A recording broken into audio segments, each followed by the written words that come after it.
1 জানুৱাৰী আহি আছে 24ক বিদায় দি 25ৰ আগমন অহা 2025 চন যাতে অসমবাসী ৰাইজৰ খুব শান্তিত আৰু উন্নয়নৰ দিশত দুপে আগবাঢ়ি যায় তাৰে মই কামনা কৰিছোঁ। এই যোৱা বছৰটো সুন্দৰভাৱে পাৰ হৈ গ'ল, সেইকাৰণে নেদেখাজনক ধন্যবাদ দিছোঁ যে ইমান সুন্দৰভাৱে তেখেতে এই যোৱা বছৰটো পাৰ কৰিলে। আৰু মই অসমবাসী ৰাইজক নৱবৰ্ষৰ ওলগ জনাইছোঁ আৰু হৈ যোৱা খ্ৰীষ্টমাছৰো মই শুভেচ্ছা জ্ঞাপন কৰিছোঁ। বিজেপিৰ পৰিকল্পনাটো সদায় থাকে, কাৰণ আপোনালোকে যদি ফিল্ডত দেখিছে এটাই দল হৈছে ভাৰতীয় জনতা পাৰ্টি, যি 12 মাহে গ্ৰাউণ্ডত কাম কৰে, ৰাইজৰ লগত থাকে। আজিও আমি আহিছোঁ ইয়াত ক্ৰেমক্ৰ যিটো ৰাস্তা 5 কিলোমিটাৰ মুখ্যমন্ত্ৰীৰ নতুন পথ পকীকৰণ আঁচনিৰ জৰিয়তে কাম আৰম্ভ হৈ গৈছে।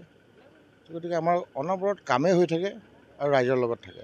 গতিকে পৰিকল্পনা বিশেষ বেলেগকৈ আৰু কৰিবলগীয়া নাই, আমাৰ তাৰ মাজতে পৰি যাব। আৰু পঞ্চায়ত নিৰ্বাচন ভাৰতীয় জনতা পাৰ্টীৰ মনোনীত প্ৰাৰ্থীসকলে বিপুল ভোটত জয়লাভ কৰিব। 26ৰ নিৰ্বাচন আহি আছে, প্ৰস্তুতি কেনেকুৱা? 26 বহুত দূৰ আছে আৰু এই 1.5টা বছৰ আছে। মুখ্যমন্ত্ৰী ডক্টৰ হিমন্ত বিশ্ব শৰ্মা ডাঙৰীয়াই কাম কৰিব দিয়ক। 26ৰ কাৰণে আজি এতিয়াই মই নকওঁ, 25 শেষ হ'ব দিয়ক, 26 আহিব। 26ৰ এপ্ৰিল মে'ত ইলেকশ্যন হ'ব। 26ৰ জানুৱাৰী ফেব্ৰুৱাৰী মাহত আপোনালোকে মোক সুধিব, তেতিয়া আমি ক'ম। প্ৰস্তুতিটো আমাৰ সদায় ক'লোঁ মই যে 12 মাহে আমাৰ প্ৰস্তুতি চলি থাকে। কংগ্ৰেছৰ লাজ বোলা বস্তুটো সঁচাকৈ নাই। আজি 65 বছৰ কংগ্ৰেছে ৰাজত্ব কৰিলে ভাৰতবৰ্ষত, কি দিলে? আজি যদি ইষ্ট ৱেষ্ট কৰিডৰ ৰোড 4 লেনবিলাক আহিছে, বাজপেয়ী ডাঙৰীয়াৰ অৱদান। আকৌ ভাৰতমালাত আকৌ যেতিয়া আমি 4 লেনবিলাক পাইছোঁ, প্ৰধানমন্ত্ৰী নৰেন্দ্ৰ মোদী ডাঙৰীয়াৰ অৱদান।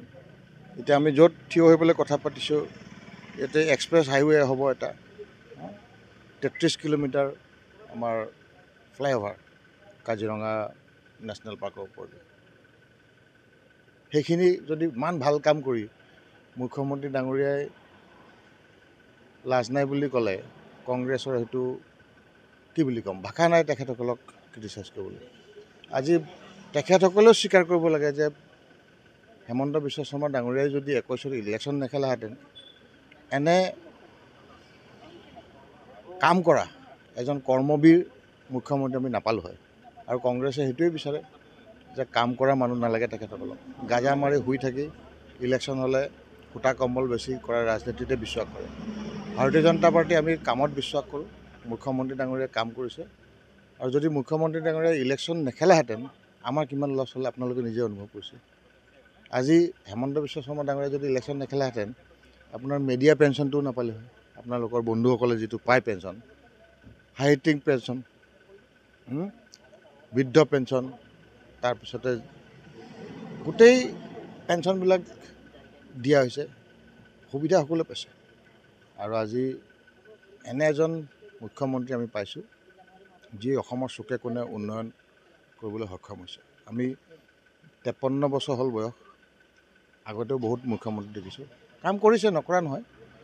কিন্তু ডক্টৰ হিমন্ত বিশ্ব শৰ্মা ডাঙৰীয়াৰ যিটো কাম, সেইটো কোনেও বিট কৰিব নোৱাৰে। গতিকে মই ভাবোঁ ৰিপুণ বৰাই ধন্যবাদহে দিব লাগে যে হিমন্ত বিশ্ব শৰ্মা ডাঙৰীয়াই 21ত ইলেকশ্যন প্ৰতিদ্বন্দ্বিতা কৰাৰ কাৰণে।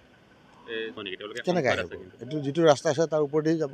এতিয়া যেনেকৈ আছে তাতকৈ ভাল হ'ব, সুবিধা হ'ব। আৰু যিটো এনিমেল কৰিডৰ লৈ পেলাই ৰাইজৰ অসুবিধা হৈছিলে, সেইটো নাইকিয়া হ'ব সুন্দৰভাৱে। আৰু এতিয়া আমি ৰাস্তা দিছোঁ ক্ৰেমক্ৰ ইফালে বাগৰিৰ পৰা গোটেই সুন্দৰভাৱে আমাৰ আদা যিবিলাক খেতি হয়, কমলা খেতি হয়, তাৰপিছতে বাঁহ আছে, সেইবিলাক এতিয়া আপোনালোকে কম দামত পাব ইয়াত। কাৰ্বি আংলঙৰ পৰ্যটনটো বৃদ্ধি পাব এতিয়া 100% পৰ্যটন বৃদ্ধি পাব আৰু ৰুৰেল ইকনমিটো গ্ৰ' কৰিব। গাঁৱলীয়া যিটো মানুহৰ ইনকাম, সেইটো বাঢ়িব।